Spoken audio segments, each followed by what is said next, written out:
Olá, queridos. Hoje no Bíblia Todo Dia, Ezequiel capítulos 19 a 21. No capítulo número 19, duas alegorias Deus derrama no coração de Ezequiel para ele repartir com o povo de forma profética. Sobre uma leoa com seus leões, seus dois filhotes, e uma videira plantada junto às águas. Primeiro sobre a leoa. Ela tem dois filhotes, dois leãozinhos, mas eles crescem e eles se tornam robustos e fortes, capazes inclusive capturar o seu alimento, as suas presas.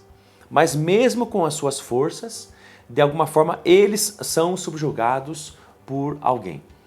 O primeiro leão, ele é preso e levado por ganchos à terra do Egito. Isso faz referência ali a 2 Reis, capítulo número 23, versos 31 a 33, provavelmente na época do rei Jeoacás. E o segundo leão é aquele, provavelmente Zedequias, né, que é levado cativo para a Babilônia, diz ali, que foi apanhado nessa armadilha, verso número 9, 8 e no verso número 9, e com ganchos puseram-no numa jaula e os levaram ao rei da Babilônia. Então, qual é a alegoria essa? Que eles seriam levados cativos, que eles seriam aprisionados, que não haveria paz sobre eles, como os falsos profetas estavam então profetizando, aqueles que permaneceram então em Jerusalém.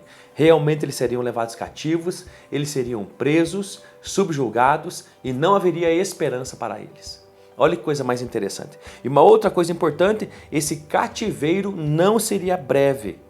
Esse exílio não acabaria de uma hora para outra, não, ele demoraria e eles teriam que ter consciência disso. A outra alegoria é com uma videira plantada junto às águas. O que é uma árvore, né, plantada junto às águas? É uma árvore robusta, uma árvore forte. Mas ela não suportaria o vento, né? Ela não suportaria o vento oriental e ela se secaria e perderia inclusive todos os seus frutos. É isso que aconteceria então com Jerusalém, o que Deus estava mostrando de mais uma vez, mais uma forma para Ezequiel. Jerusalém seria completamente destruída. E no capítulo número 20 vai continuar então esses argumentos de Deus, essas profecias de Deus, enchendo o coração de Ezequiel e ele falando isso então ao povo que já está cativo. Lembre-se, no segundo exílio lá na Babilônia, ele é contemporâneo, ele está lá no meio desse povo e ele está dizendo, olha, Jerusalém vai ser completamente destruída. Aqueles que estão lá não vão reconstruir a cidade, eles vão ser levados, trazidos para cá cativos de novo.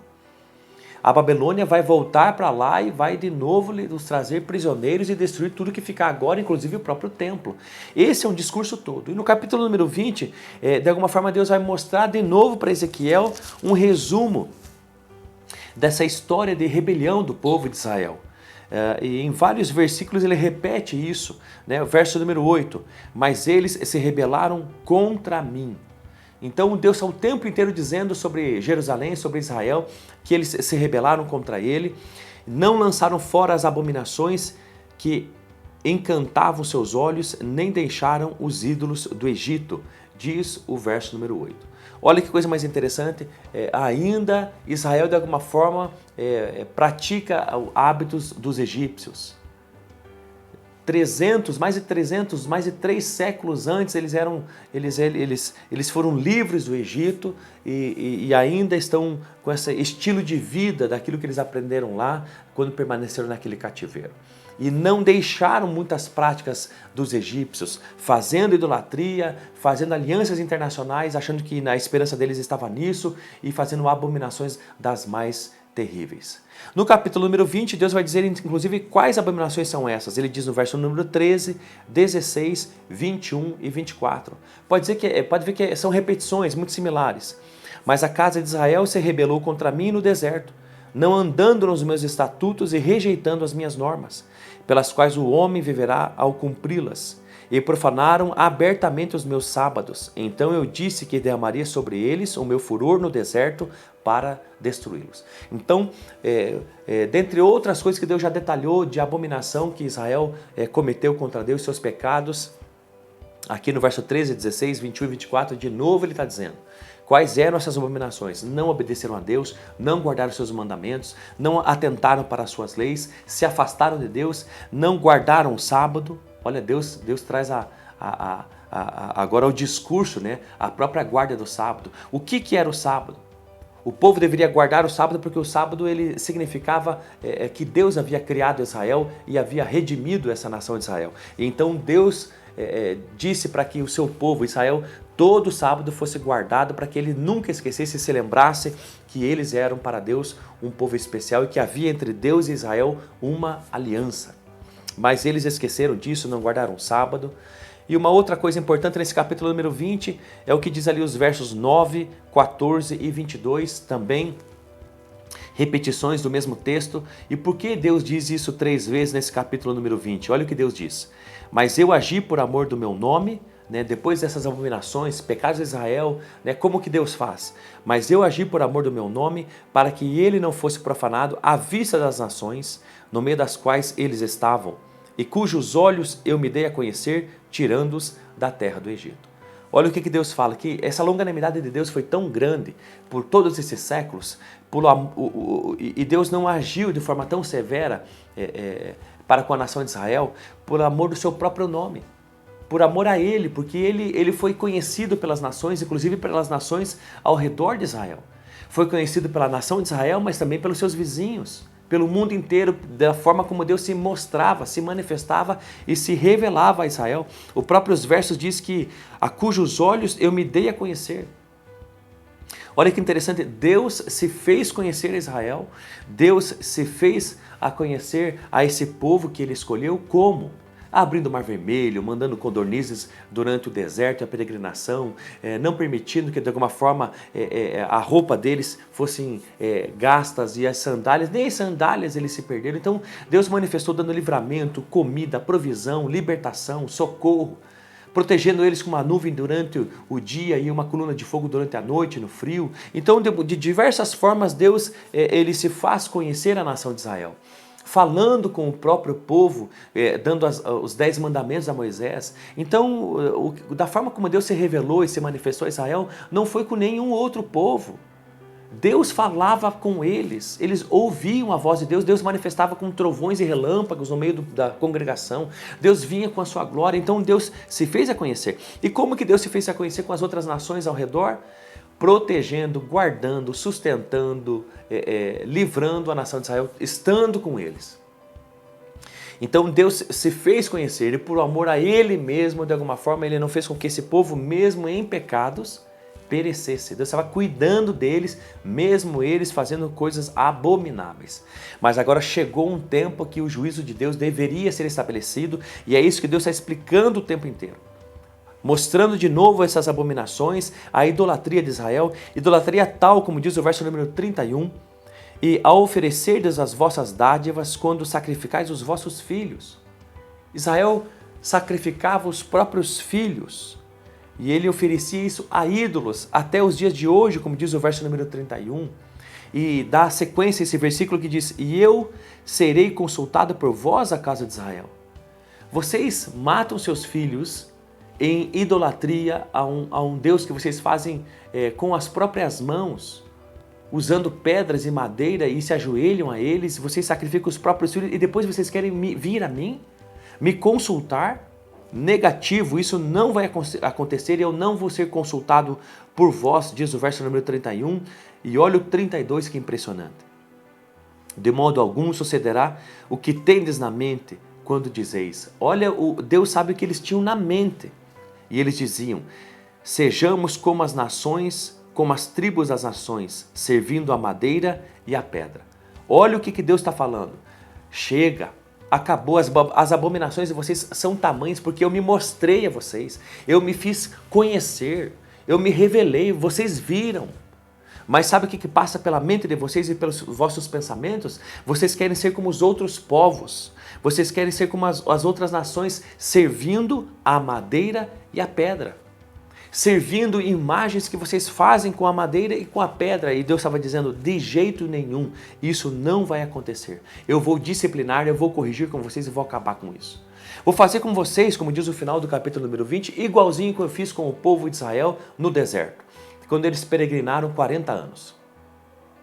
Era um povo que incrédulo, que de alguma forma ele me desobedeceu e não entrou na terra que eu havia prometido. O que eu fiz? Eu purifiquei a nação de Israel, deixando que morresse no deserto aquela geração incrédula. e uma nova geração agora purificada por essa peregrinação do deserto, então é que entraria na terra prometida. E vou fazer com vocês a mesma coisa, vou usar a Babilônia para purificar Israel, vou usar a disciplina para purificá-los, como diz ali o verso número 36 e o verso número 37. Também vos disciplinarei e vos farei entrar no vínculo da aliança, e separarei dentre vós os rebeldes e os que transgridem contra mim. Deus estava dizendo que usaria a Babilônia, e esse exílio babilônico destruiria sim toda Jerusalém. E Deus quer cumprir seus motivos aqui.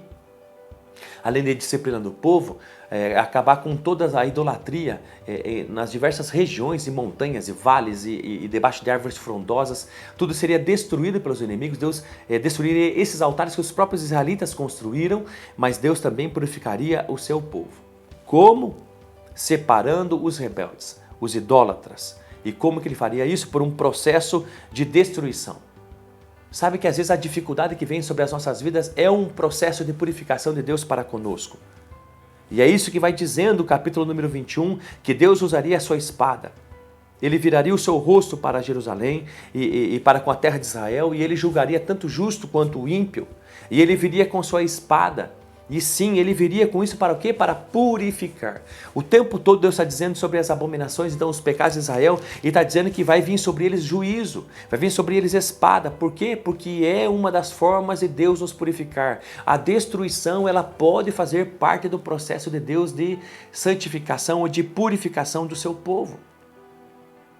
É isso que ele está dizendo. E por fim eu termino o capítulo número 21 dizendo 2 versículos muito chamativos e interessantes. É o verso número 26 do capítulo número 21 que diz: Assim diz o Senhor Deus, remove o diadema e tira a coroa, ou seja, tira a autoridade.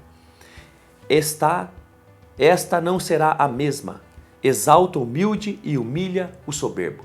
Então, a primeira coisa que me chama a atenção nesse versículo é que Deus exalta os humildes e ele humilha o orgulhoso, o soberbo. Como é eu e você? Nós somos arrogantes, soberbos, nos achamos melhores que os outros? Ou nós somos pessoas quebrantadas e humilhadas, simples, humildes? Esse texto diz que Deus exalta o humilde e humilha o soberbo. Uma outra coisa interessante, ele remove a diadema, a coroa, a autoridade de uma pessoa e coloca sobre outra. Ele muda os reinos e os reis. É isso que diz o verso número 26. E no verso número 27, Deus está dizendo que vai mudar esse rei e vai colocar outro melhor.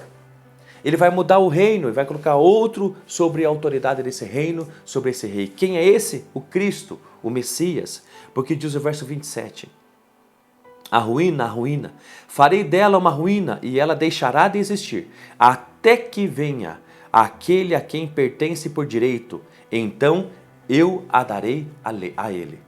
Então realmente Jerusalém seria destruída e viraria uma ruína, até que então chegasse o rei verdadeiro ao quem tudo isso pertence. Olha que coisa mais extraordinária, porque tudo é dele. Quem faz referência aqui é o Messias. Isso diz ali em Gênesis também 49, verso número 10. O cetro não se afastará de Judá, nem o bastão de autoridade de entre os seus pés, até que venha aquele a quem pertence, e os povos obedecerão a ele. Isso diz também em João capítulo número 1, verso 49 e Apocalipse 17, verso número 14. É esse rei que Deus está prometendo. Viraria uma ruína Israel e Jerusalém, é uma disciplina esse processo de Deus de destruição, sim, para purificar esse povo, mas Deus está falando aqui sobre uma promessa que viria o rei verdadeiro, esse a qual seria realmente exaltado e ele restabeleceria o seu reino sobre a terra. Jesus Cristo, o Messias. Ele já veio, morreu por nós na cruz, e hoje está à destra de Deus, e nós estamos esperando a sua segunda vinda, para então o seu reino efetivo, pleno e completo sobre a terra. Você está também esperando a segunda vinda de Jesus? Pense nisso.